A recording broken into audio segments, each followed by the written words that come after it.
Gaza इस वक्त सबसे भयानक दौर से गुजर रहा है। आने वाले 48 घंटे के अंदर अगर गाज़ा के बच्चों को खाना नहीं मिला तो तकरीबन गाज़ा के 14,000 बच्चों की मौत हो सकती है। ये बात मैं नहीं कह रहा हूँ, बल्कि ये बात यूनाइटेड नेशंस की तरफ से कही गई है। आप लोगों को मालूम ही है कि पिछले 3 महीने से गाज़ा का खाना पानी रास्ते के ज़रिए जो ट्रक गाज़ा के अंदर आते थे सहायता लेकर, खाना लेकर, उनको बंद किया हुआ है इजराइल ने फ़िलहाल कल थोड़ी सी इजाज़त दी, कुछ ट्रक गाज़ा के अंदर पहुँचे, लेकिन वो इतने ट्रक नहीं है कि गाज़ा के भूखे लोगों की, भूखे बच्चों की भूख मिटा सके। इजराइल ने सिर्फ कुछ जगहों पर ही ट्रकों को जाने की इजाज़त दी है। इजराइल का कहना है कि हम इन ट्रकों को हमास के हाथों नहीं लगने देंगे। हम जिन जगहों पर जाने की इजाज़त देंगे ट्रक वहीं जाएंगे। यानी इजराइल को अगर थोड़ा सा भी कहीं पर ऐसा लग रहा होगा कि यहाँ पर हमास के लोग हैं या हमारी सेना के साथ यहाँ पर मुकाबला गाज़ा के लोग कर रहे हैं, तो शायद वहाँ पर ट्रक नहीं भेजेगा खाने के।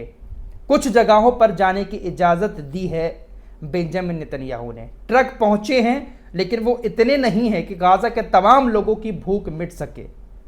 इसी बात को लेकर संयुक्त राष्ट्र की तरफ से कहा गया है कि 14,000 बच्चों की आने वाले 48 घंटे में मौत हो सकती है। संयुक्त राष्ट्र के मानवीय सहायता प्रमुख टॉम फ्लेचर ने बताया कि सोमवार 19 मई 2025 को गाज़ा में केवल 5 सहायता ट्रक भेजे गए, जो वहां की आबादी की ज़रूरतों के मुकाबले बहुत कम है।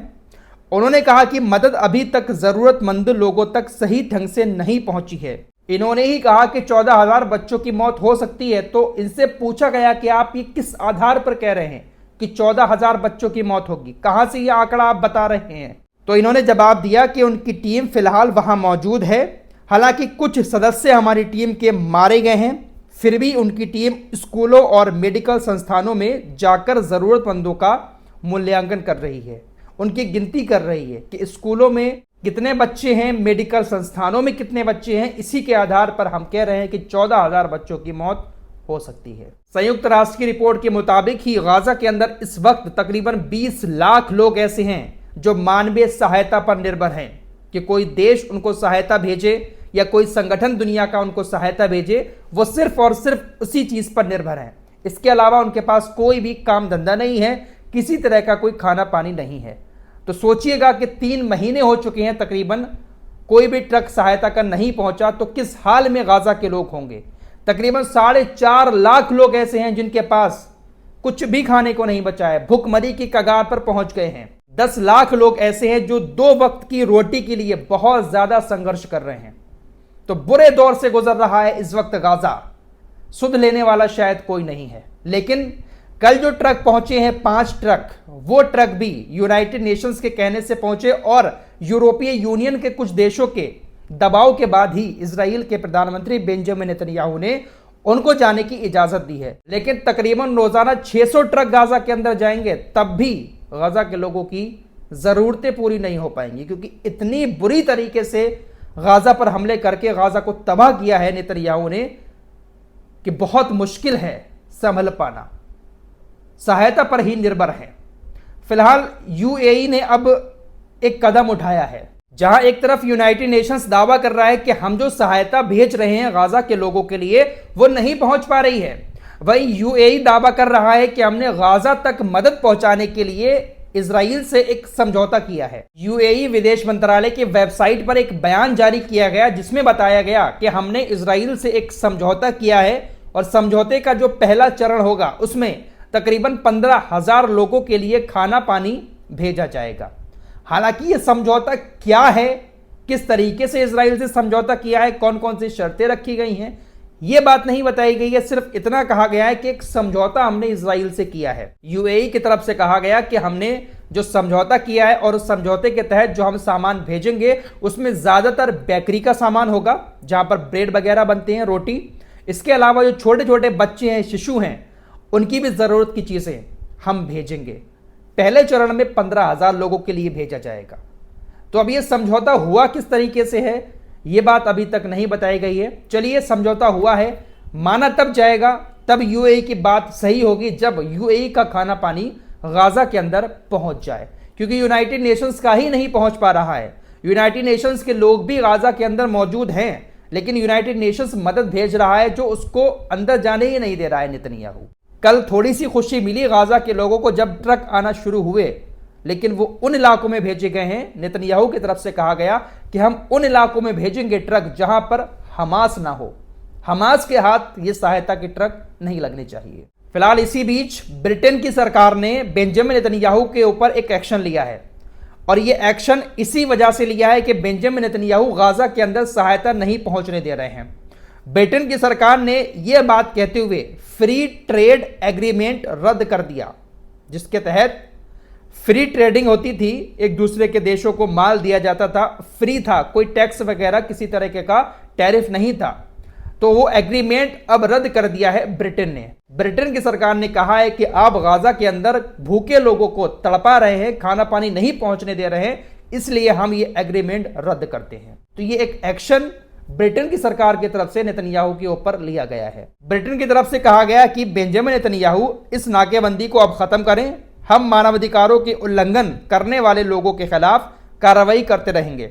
साथ ही ब्रिटेन की तरफ से यह भी कहा गया कि गाजा में इजराइल की तरफ से अब ये जो नया जमीनी ऑपरेशन शुरू किया गया है, हम इस पर भी आपत्ति जताते हैं, ये भी गलत है, इसको भी तुरंत बंद करना चाहिए। फिलहाल कुल मिलाकर बात यह है कि ब्रिटेन सख्त रुख अपना रहा है। कल भी ब्रिटेन, फ्रांस और कनाडा की तरफ से ज्वाइंट स्टेटमेंट जारी करके कार्रवाई करने की चेतावनी दी गई थी कि आपने अगर नाकाबंदी नहीं हटाई तो हम आपके ऊपर एक्शन लेंगे, और आज ब्रिटेन की तरफ से यह एक्शन ले भी लिया गया, फ्री ट्रेड एग्रीमेंट रद्द कर दिया।